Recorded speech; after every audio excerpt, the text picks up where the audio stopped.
Good evening friends. आइए हम लोग लीगल चर्चा में जुड़ते हैं। आपके साथ आपके वकील मित्र Naseem Akhtar, Jharkhand high court Ranchi. Welcome to my glorious legal web.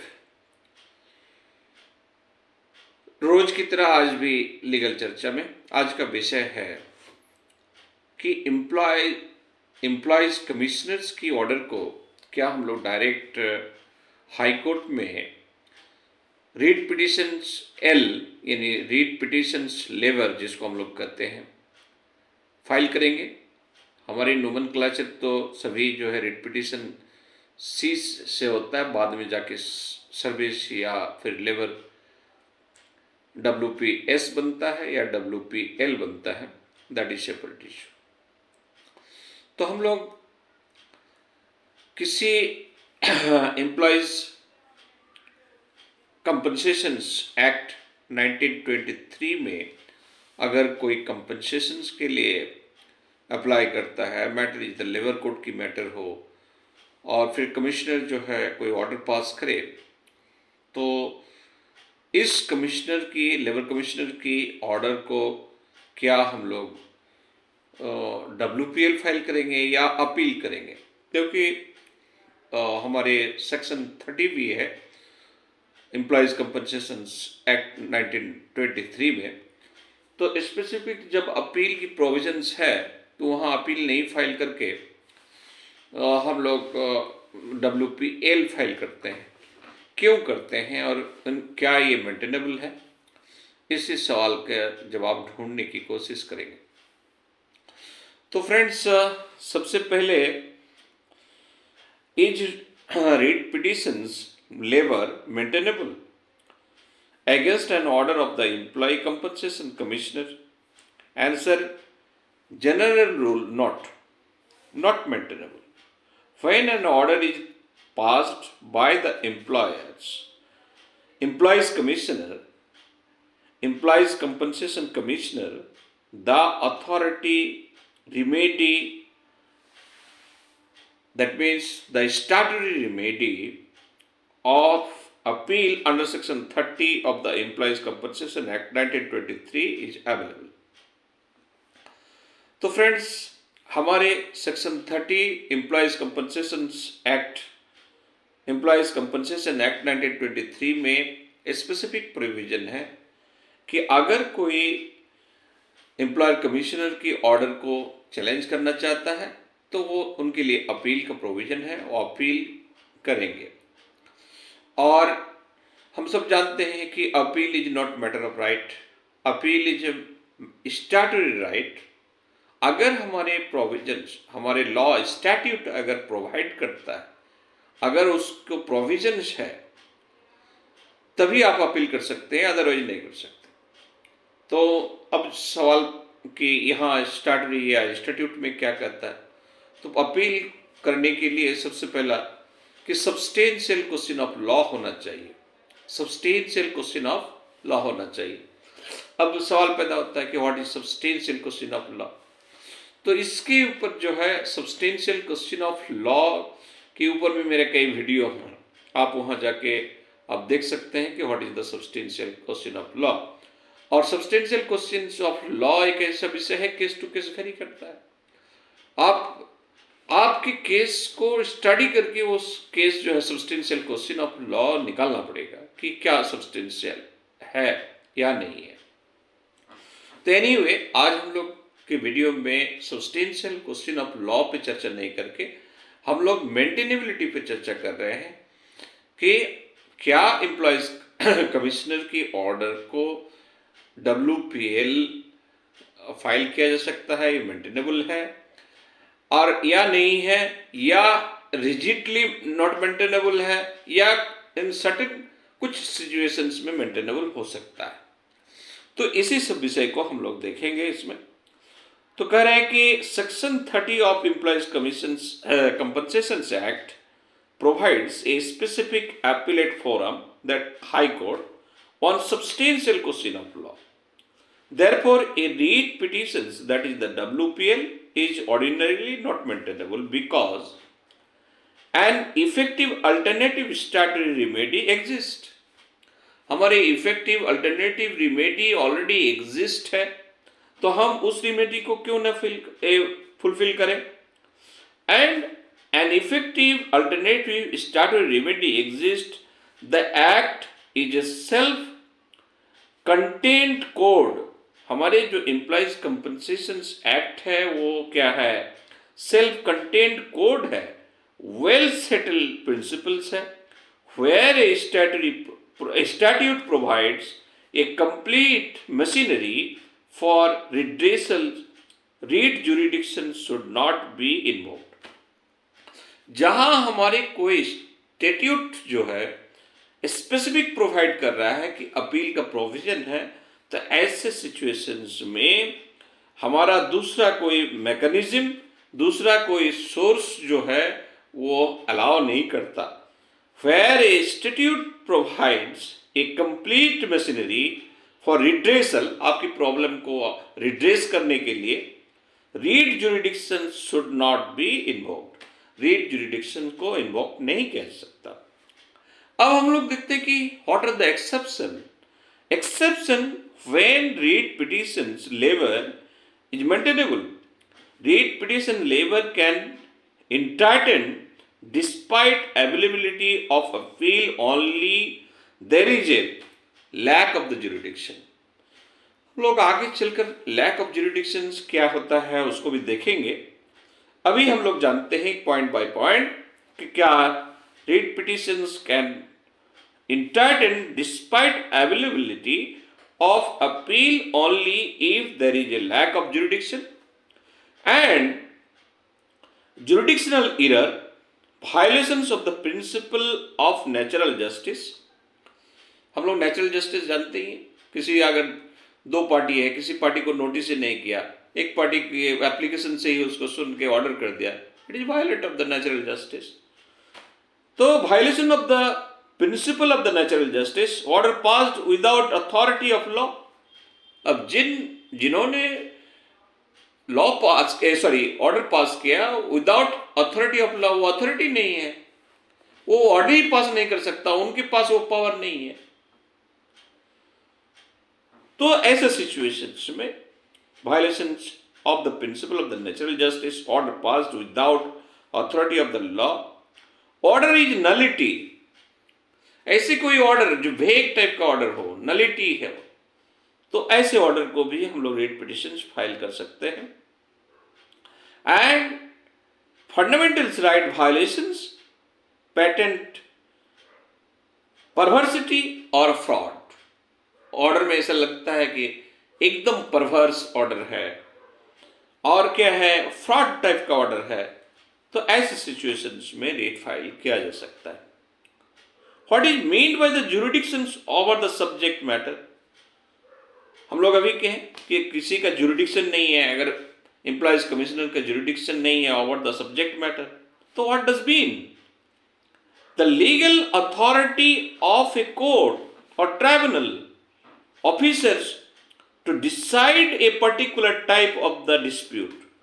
हमारे हियरार्ची दिया हुआ है कि कौन जजेस या किस तरह के जजेस, हम सब जानते हैं कि हमारे, अगर फॉर द एग्जाम्पल एक क्रिमिनल केसेस की एग्जाम्पल ले ले, अगर 3 साल के अबव की सजा हो और क्या कहते हैं उनका ट्रायल कहाँ पे होगा, मजिस्ट्रेट कोर्ट शुरू कर देगा वहां पे, तो फिर ये प्रॉपर जुरिडिक्शन नहीं हुआ। कॉग्निजेंस कौन लेगा, मजिस्ट्रेट लेंगे या सेशन जज लेंगे, क्लैरिटी है। तो जहां आपकी जुरिडिक्शन जो है क्लैरिटी है, आपको क्लासिफाइड करके रखा है, अगर उस जुरिडिक्शन के बाहर जाके आप कोई डिसीजन देते हैं तो दैट इज क्या हो गया, दैट इज द क्या कहेंगे हम लोग कि ओवर द जुरिडिक्शन, कोई order over the jurisdiction pass हुआ। तो subject matter jurisdictions means the legal authority of a court, tribunal officer to decide a particular type of dispute in a simple words does this authority have legal power to decide this kind of the case? हमारे example के तौर पर जो है हम लोग कह सकते हैं, कंपनसेशन कंटेक्स्ट में जो है commissioners has jurisdiction to decide whether injury arose out of and in the course of the employment, quantum of the compensations order implies compensations act. तो there are two things here कि हमारे जो employees commissioner के पास जो case आया, उन्हें ये देखना होगा कि whether injury arise or arose out of and in the course of the employment, वो जो एम्प्लॉयमेंट की स्थिति में था उसी समय उसका कोई इंजरी हुआ, वो काम कर रहे हैं, काम करते करते उनका एक्सीडेंट हो गया, मशीन में हाथ घुस गया, हाथ कट गया, अलग हो गया, या जो है काम करते करते उनकी कोई दुर्घटना हो गया, छोटा बड़ा जो भी हो, तो ये चीज जो है, तो jurisdictions to decide whether injury arose out of and in course of the employment and quantum of the compensations under employees compensations act, और जो क्वांटम मेंटेन किया गया, आप ऐसे कोई माने इंजरी के लिए आपको 10 लाख का कंपनसेशन दिया जा सकता है, ऐसे उससे इस तरह की जो है पार्शियल इंजरी है या हैंडीकैप्ड है 40% 60%, तो डेफिनेटली उसका एक क्राइटेरिया बना गया है, लेकिन उससे बाहर जाके आप कुछ और कर दी, जहां आपको जो है कंपनसेशन जो है 8 लाख देना चाहिए था, लेकिन आप जो है 25 लाख दे दी, ऐसे सिचुएशंस। दूसरा हम लोग डिस्कशंस करने में अपील के संदर्भ में छोड़ दिए हैं, वह है कि appeal is not a matter of the right, it is a matter of statute. अगर स्टैट्यूट में अलाउ करता है तो अपील कर सकते हैं, इस बात को हमने डिस्कस किया था, लेकिन अपील करने के लिए भी आपको एक कायदा कानून है कि आपको क्या करना है कि कंपनसेशन अमाउंट जो that is the award amount must be paid, उसको कोर्ट कहेंगे कि भाई पहले पेड कर दीजिए, फिर जो है आप आइए, पेड करने के बाद आइए। तो हम लोग कभी कभी क्या होते हैं कि चूंकि अगर किसी को 10 लाख का कंपनसेशन अवार्ड हुआ है और हम अपील करना चाहते हैं आर्टिकल 30 के अंदर, तो ऐसे सिचुएशंस में उनको जो है 10 लाख पेमेंट करना होगा, तभी जाके अपील होगा, अपील एडमिट होगा, फिर अपील की सुनवाई होगी। तो इन सब क्या कहते हैं थोड़ा हर्डल को टैकल करने के लिए भी कभी कभी हम लोग writ petitions labour L file कर देते हैं, और फिर बाद में जो है वो नॉट मेंटेनेबल बोल के जो है वो डिस्पोज होता है, डिसमिस होता है। तो मुद्दा बात यही है कि हमारे एम्प्लॉयज कंपनसेशन कमीशन में आपके एब्सोल्यूट नहीं है कि ये रीट पिटिशंस WPL फाइल नहीं होगा, लेकिन आपको एक अल्टरनेटिव रिमेडी है, और वो remedy section 30 of the employees compensation commission employees compensation act 1923 के अंदर है।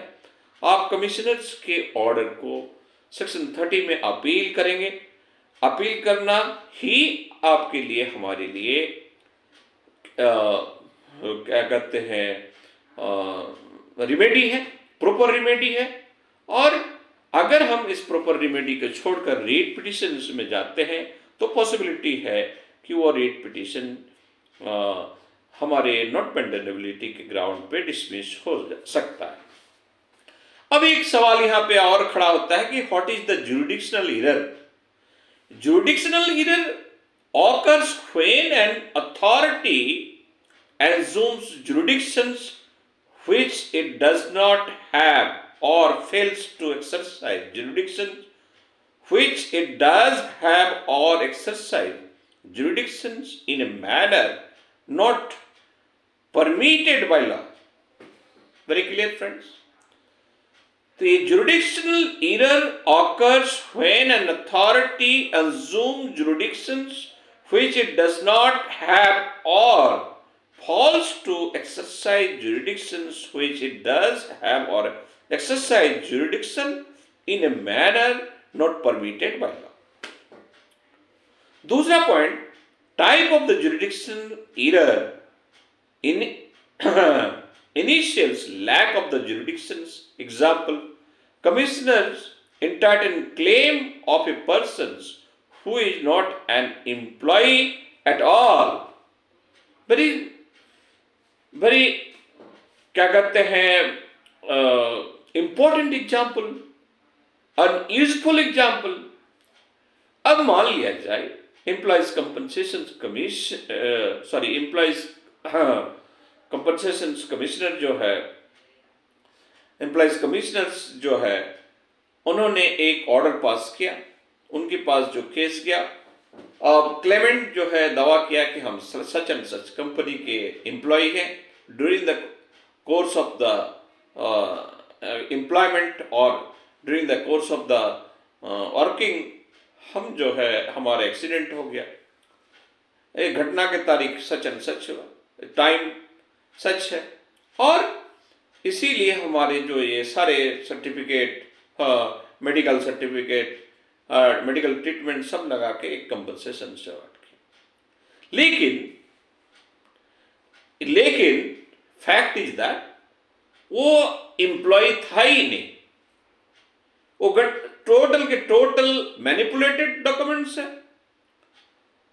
और उस एम्प्लॉयर के एम्प्लॉयज रोल में उसका नाम है ही नहीं है. फिर भी ऐसे कोई ऑर्डर पास हो गया, ऑर्डर 10 लाख 12 लाख 15 लाख हो गया. तो इसको हम लोग कहेंगे क्या कि जुरिडिक्शनल एरर. इसको हम लोग कहेंगे जुरिडिक्शनल एरर. और ऐसे किसी ऑर्डर को हम जो है रीट पिटिशंस एल फाइल कर सकते हैं, और ऐसे सिचुएशंस में हमारा रीट पिटिशंस एल मेंटेनेबल होगा.